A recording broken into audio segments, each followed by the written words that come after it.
12 priftërinjt me famë botërore që pranuan Islamin. Islami po përhapet masivisht në Perëndim. Sipas parashikimeve në vitin 2050, ajo do të jetë feja e parë në botë me më shumë ndjekës.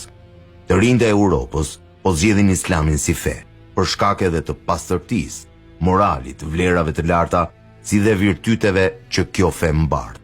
Nuk janë vetëm të rinjtë ata që po zgjedhin Islamin si fe. Mes tyre ka edhe shumë klerik të tjerë, të cilët po konvertohen në musliman. Po përse ndodh kjo gjë? Këta klerik në momentin që ballafaqohen me Kuranin, aty gjejnë edhe Biblën. Si ndodh kjo?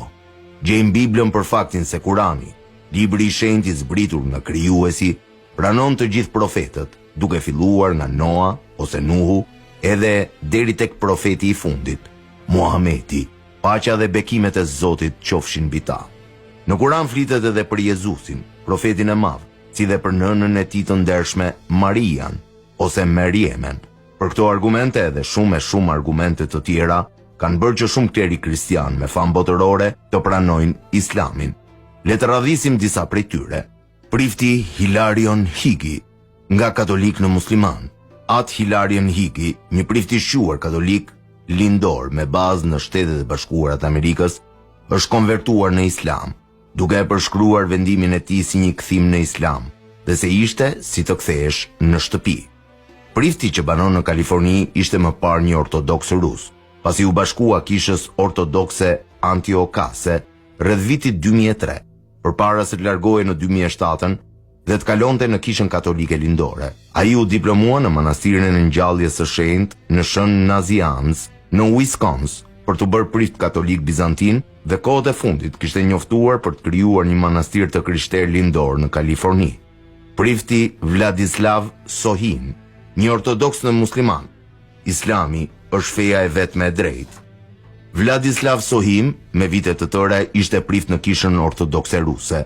Gjatë kërkimit të së vërtetës, ai u ndriçua nga rrezet e udhëzimit të Allahut të gjithëmëshirshëm dhe u bind se besimi i shpallur nga Isa alayhis salam tani i korrespondon vetëm feja islame. Unë pata filluar të studioja librat e shenjtë dhe vërejta se në përmbajtjen e dhjatës së re ka konfrontime të ndryshme. Por fatkeqësisht, krishterët i kanë mësuar këto dhe kanë besuar në ato. Ata mendojnë se këto shkrime janë të mbrojtura dhe mu këto shkrime manifestojnë realitetin. Por me gjithë pretendimet e krishterëve, studimet moderne dëshmojnë se ka pasur ndërhyrje tek libri i shenjtë. Dhjata e re nuk ka vetëm një transmetues dhe ka versione të ndryshme që nuk janë të pranuara. Shembull, libri i Palit nuk ka qenë i pranueshëm nga se ai ka pasur polemika me Shën Peterin dhe Peteri nuk ka pranuar bindjen kristiane të Palit.